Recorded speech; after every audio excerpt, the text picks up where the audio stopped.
I explained to you about time warp as best as I could for you to be able to understand how it works and what it feels like. You've experienced it in other times. You just haven't paid attention. I'm trying to let you understand what to look for when you do. You had to have also experienced that time warp because that would be worldwide and universal. Yeah. It wasn't just in any single location, and there's a reason for the time warp. I'm going to talk to you about visions now. I have visions. And there are certain types of visions. There are all classifications, or several classifications of visions. And dreams I have too. I'm going to give you an example here. You saw it on the website when my fish died, dog. Well, I think I probably should talk to you about this. Maybe I should. Only part of what happened, because there was something very spiritual that happened at the time. My people know. Because I let them know these things, and people, certain people around, they do know.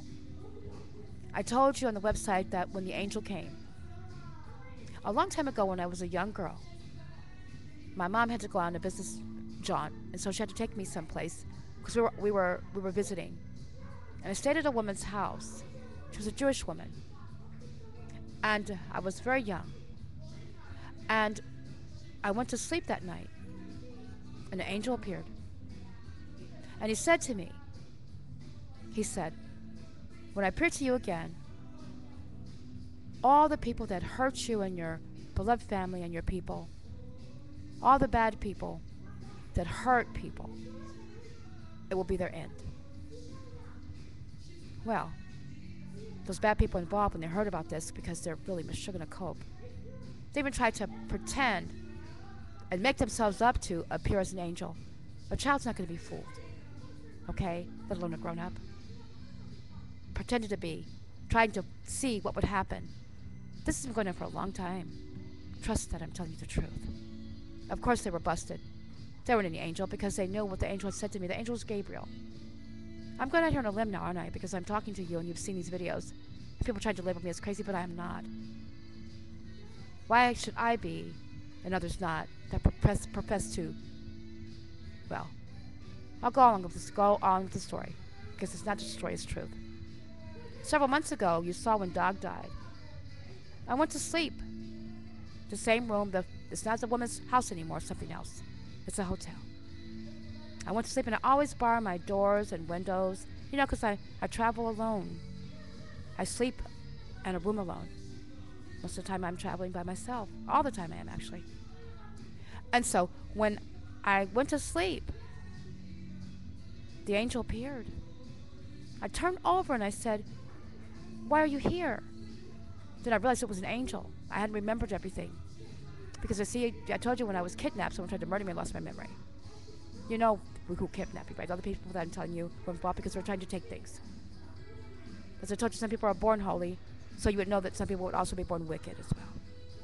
Back to the angel. He said to me, he says, I don't want to touch you. I only want to look at you. I say, okay, and I turn over and I go to sleep. I dreamt about my fish Dog. And then dreamed Dog died and someone did something to him. When I awoke the next morning, I realized that the angel had come and remembered what he had said to me. Remembered what he had said to me when I was a young girl. I saw that there was no way to get into sleep, no way to get into the doors, and no way to get in any way of the room whatsoever. And I realized it was Gabriel. And I remembered the dream that I had about my fish, and I was very worried because Dog traveled every place with me. I loved him so much. And so I went to a jewelry store. They had a big piece of jewelry in the window, and I like big, gaudy rings. I go inside and I look, and Dog wore stuff over his little mini tank. The man had me looking at the ring, but I turned around and I saw two men, and I saw one brushing off his hand, and I went outside. I grabbed my fish. I didn't even care. And I saw Dog at the surface eating. Okay, so then it's Shabbat. And Dog eats his dinner. I catch him sleeping at the bottom of the tank like he was stinking. And I smelled death, a small, tiny, faint smell. So when I had the dream, I was very worried about Dog. I was trying to be very careful. The next morning, it was Shabbat morning.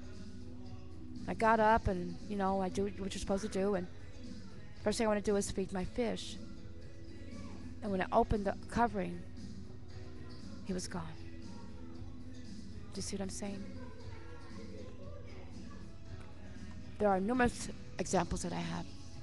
I'm only giving you that one.